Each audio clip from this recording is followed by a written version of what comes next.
నమస్తే. Welcome to hit TV. నా పేరు నరేష్. మాజీ ముఖ్యమంత్రి జగన్మోహన్ రెడ్డి ప్రెస్ మీట్ మాట్లాడదాం మనతో పాటు ప్రముఖ నిర్మాత నటికుమార్ గారు ఉన్నారు. సార్ నమస్తే సార్. నమస్తే. సార్ జగన్మోహన్ రెడ్డి గారి ప్రెస్ మీట్ చూసారా సార్? చూసాను. అందులో ముఖ్యంగా చాలా అంశాలు మాట్లాడినాడు. లిక్కర్ స్కామ్ దగ్గర నుంచి విజయసాయి రెడ్డి వెన్నుపోటు పొడిచిండు అనే వరకు కూడా మాట్లాడినాడు. అసలు ఏం సార్ ఆయన ప్రెస్ మీట్ వెనకాల ఉన్నటువంటి మర్మం ఏందంటారు అసలుకి? ఆయన బాధ అంతా ఆయన ఏమిటో నాకు అర్థమైందంటే, నేను నమ్మిన వాళ్ళు నన్ను మోసం చేశారు అనేది ఒకటి. నేను నమ్మిన నా అన్నలాంటి వాడు విజయసాయి రెడ్డి గారు నన్ను మోసం చేశారు అనేది ఆయన బాధలో. నేను ఎప్పుడు జైలుకి వెళ్ళాలా అని ఆయన ఇప్పుడు కుట్రలు కుతంత్రాలు చేస్తున్నాడు అనేది ఆయన ఆవేదన. నేను ఈరోజు కాదు, 2014 నాడే చెప్పా, ఏ నాటికైనా మీ పక్కన కుంపటి విజయసాయి రెడ్డి. ముందే చెప్పేసి ఈరోజు కాదు, ఆ రోజే చెప్పా, మీకు శత్రువు, మీకు శత్రువు, మీకు కాబోయే, మీరు జైలుకి వెళ్తే ముఖ్యమంత్రి అయిపోదామని మొత్తం సృష్టించే వ్యక్తే సృష్టికర్త, మీ పార్టీ నాశనం చేసే వ్యక్తే విజయసాయి రెడ్డి. ఎందుకు ఈ మాట చెప్పానంటే, ఇది బాగా వైవి సుబ్బారెడ్డి గారికి గుర్తుంటుంది, రాజమోహన్ రెడ్డి గారికి గుర్తుంటుంది. వైవి సుబ్బారెడ్డి గారికి, రాజమోహన్ రెడ్డి గారికి, గంగుల ప్రభాకర్ రెడ్డి గారికి గుర్తుండొచ్చు బాగా. ఎందుకంటే ఆ రోజు ఢిల్లీలో నిరాహార దీక్ష చేసి, ప్రత్యేక హోదా కాలు నిరాహార దీక్ష చేసేటప్పుడు ఈయన ఆ రోజే అక్కడ గేమ్ ఆడుతున్నప్పుడే నేను చెప్పాను, మనకి శత్రువు పార్టీకి, అప్పటి పార్టీకి సపోర్ట్ చేస్తాను. శత్రువు అంటూ ఉంటే విజయసాయి రెడ్డే, జగన్మోహన్ రెడ్డికి వెన్నుపోటుదారుడు ఉంటే విజయసాయి రెడ్డే. జగన్మోహన్ రెడ్డిని నాశనం చేసేవాడు, జైలుకి పంపించేవాడు, రేపు ఏదైనా ఉంటే విజయసాయి రెడ్డే. నమ్మొద్దు విజయసాయి రెడ్డిని, నమ్మొద్దు మోసగాడు, మాయగాడు అని చెప్పి ఆ రోజు చెప్పాను. తర్వాత 2018లో నేను గవర్నమెంట్ పార్టీలో జాయిన్ అవుదామంటే నన్ను పక్కకు పెట్టినప్పుడు, విశాఖపట్నంలో పెట్టినప్పుడు చూశాను. విశాఖపట్నం 1 ఓడిపోయేటప్పుడు కూడా 3800 ఓట్లతో 2019లో ఆ రోజు కూడా నేను చెప్పాను, ఈ విజయసాయి రెడ్డి కంపల్సరీ నాశనం చేసి, దస్పాలా భూమ్స్ కొట్టేశాడు, విశాఖపట్నం సర్వనాశనం చేశాడు, ఎంవీబీతో జీవితో చాలామందితో కుట్టి క్రిస్టియన్ స్థలాలు ఎన్నో దాంట్లో కుళ్ళు కుతంత్రాల్లో ఉన్నాడు అని చెప్పాను. కానీ ఆనాడు జగన్మోహన్ రెడ్డి అనే మైకంలో నేను రాజుని, రారాజుని, నాకు ఎదురులేదు అనుకొని ఆయన సెకండ్ క్యాడర్ కింద బాగా నమ్మి ఆయన లీక్స్ అన్నీ ఆయనకి ఇచ్చాడు. నెంబర్ 2 పొజిషన్ అది ఇవ్వడమే ఈయనకి ఈరోజు శాపం. ఈరోజు జగన్మోహన్ రెడ్డి గారు జైలుకి వెళ్ళినా, ఈరోజు జగన్మోహన్ రెడ్డి గారు పార్టీ పడిపోయినా, ఈరోజు జగన్మోహన్ రెడ్డి గారు ఏది జరిగినా అది విజయసాయి రెడ్డి కారణం అవుతుంది. అంతే, వేరే ఏమీ చేయలేడు. 10 మందికి ఈయన మంచి చేసినా అది చెడు కింద చూపించాడు. ఒక విలన్ కింద హీరోగా ఆయన చేసినా ఆయన దాన్ని విలన్గానే చూపించాడు. ఈరోజు చెప్తున్నాడు ఆయన, ఇప్పుడు పార్టీ నుంచి వెళ్ళిపోయి చంద్రబాబు నాయుడికి వెన్నుపోస్తున్నారు. తప్పు. బిఫోర్ 2024 ఆయన బిఫోర్ 2022 నుంచి చంద్రబాబు అవ్వచ్చు, బీజేపీ అవ్వచ్చు, అడుగులు వేసుకుంటూ నిలబడుతూ డబుల్ గేమ్ ఆడుతున్నాడు అప్పటి నుంచే. అది మీరు కనిపెట్టలేకపోవడం మీ తప్పు, మీకు నిఘా లేకపోవడం మీ తప్పు, మీ ఇంటెలిజెన్స్ లేకపోవడం మీ తప్పు. మీ పక్కన ఉన్న వాళ్ళే మిమ్మల్ని మోసం చేశారు. రెడ్డి అని అన్న వాళ్ళే మిమ్మల్ని మోసం చేశారు. ఎక్కడ చూడు రెడ్డిని పెట్టారు, ఇక్కడ చూడు రెడ్డిని పెట్టారు. మేము మీకు న్యాయం చేసింది ఎస్సీ, ఎస్టీ, బీసీ, మైనార్టీలు, కాపు, కమ్మ, రెడ్డి. కాపు, కమ్మ, కొంతమంది రెడ్లు మాత్రం మిమ్మల్ని మోసం చేశారు. కొంతమంది రెడ్లు మోసం చేశారు, మోసం జరిగింది. ఇప్పటికైనా తెలుసుకోండి, ఈరోజుకైనా తెలుసుకోండి. ఎందుకంటే విజయసాయి రెడ్డి గారి కోసం ఈరోజు చెప్తున్నారు.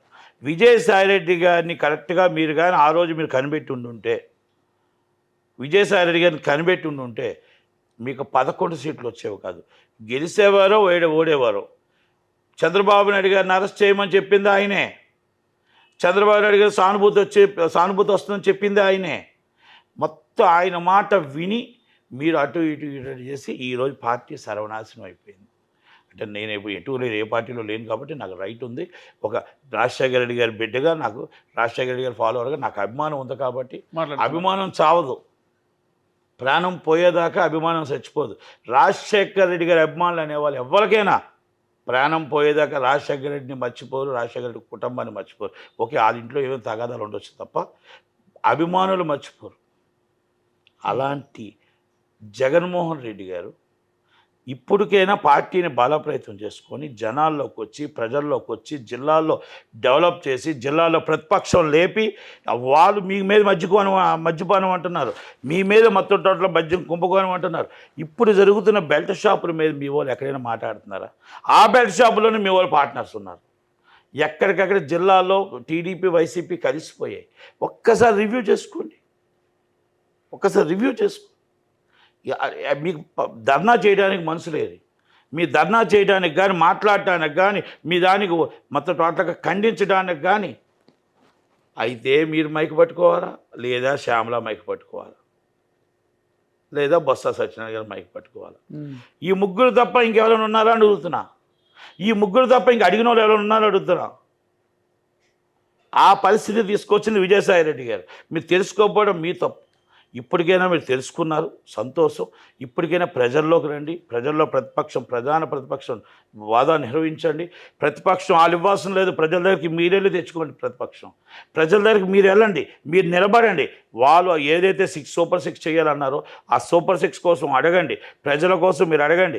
ప్రజల దగ్గరికి మీరు మద్యపానం ఎలా దూరం పెట్టారో, వాళ్ళ దగ్గరికి వచ్చిందో, ఎక్కడ బెల్ట్ షాపులు ఉన్నాయి, దాన్ని ఎదురించడానికి అడగండి. ప్రతిపక్షం అడగకుండా ఉంటే అధికార పక్షం ఏమైనా చేస్తుంది.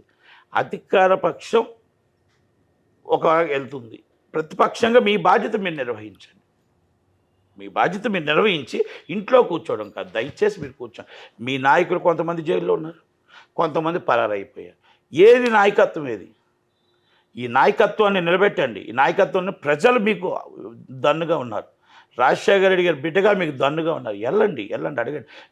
మీరు నమ్ముకున్న మనుషులు మిమ్మల్ని మోసం చేశారు. కానీ మీరు ఏదైతే పెన్షన్స్ ఇచ్చారో, ఏదైతే మీరు అమ్మఒడి ఇచ్చారో వాళ్ళు మిమ్మల్ని మర్చిపోలేదు. జగనన్న ఇంకే గుర్తే ఉన్నాడు. కాబట్టి ఇప్పటికైనా మీరు కళ్ళు తెరుచుకున్నారు. ఇప్పటికైనా విజయసాయిరెడ్డి లాంటి వాళ్ళు ఇంకా చాలామంది ఉన్నారు. వాళ్ళందరినీ దూరం చేసి పార్టీని బలోపేతం చేయడానికి నిలబెట్టుకొని ప్రతిపక్ష హోదాని మన ప్రతిపక్షం ఫైట్ చేస్తే అధికార పక్షం మీద మనం ఏం చేయట్లేదో తప్పులు చూపించగలిగితే రేపు 2029లో మనం రావడానికి అవకాశం ఉంటుంది. ఓకే, లేకపోతే ఎందుకు వస్తుంది? ఇది ప్రధాన ప్రతిపక్షం. అదే నేను లిక్కర్ స్కామ్లో మీ తప్పు జరిగింది అనేది వాస్తవం. పెద్దది అని కూడా అది కదండి.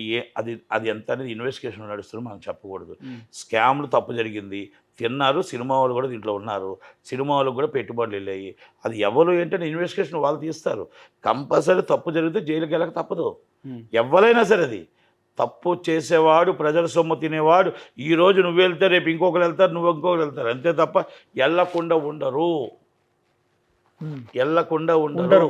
అది నేనేమంటానంటే గతంలో మన షేర్లు ఎంత ఉన్నాయి, ఇప్పుడు ఎంత షేర్లు ఉన్నాయి, ఇవన్నీ కూడా మనం కూడా చూసుకోవాలా.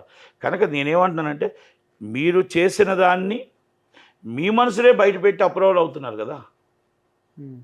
మీరు చేసిన దాన్ని అది నిజమా అబద్ధం అని మీ మనసులే కదా చెప్తున్నారు అక్కడ. అలాంటప్పుడు ఇంకేముంటుంది మీకు? ఏ పెద్దన్న అయితే ఈ పార్టీకి అన్నారో ఆ అన్నే మీ పార్టీకి మొత్తం టోటల్గా కొలాప్స్ చేయాలని ప్రయత్నం చేస్తున్నాడు. కనుక తెలుసుకున్నారు. కనుక ఫ్యూచర్ రేపు ఉదయం ఎలాగుంటుంది ఏంటుందో చూసుకోండి. చాలామంది ఉన్నారు ఇంకా అలాంటి వాళ్ళందరినీ కూడా మీరు కనిపెట్టుకొని ప్రజల్లో ప్రధాన ప్రతిపక్ష హోదాని ప్రజలను అడగండి. ప్రజల దగ్గరికి వెళ్ళండి. ప్రజల దగ్గర చెప్పండి. చెప్పి మీరు తీసుకొని అధికార పక్షం తప్పు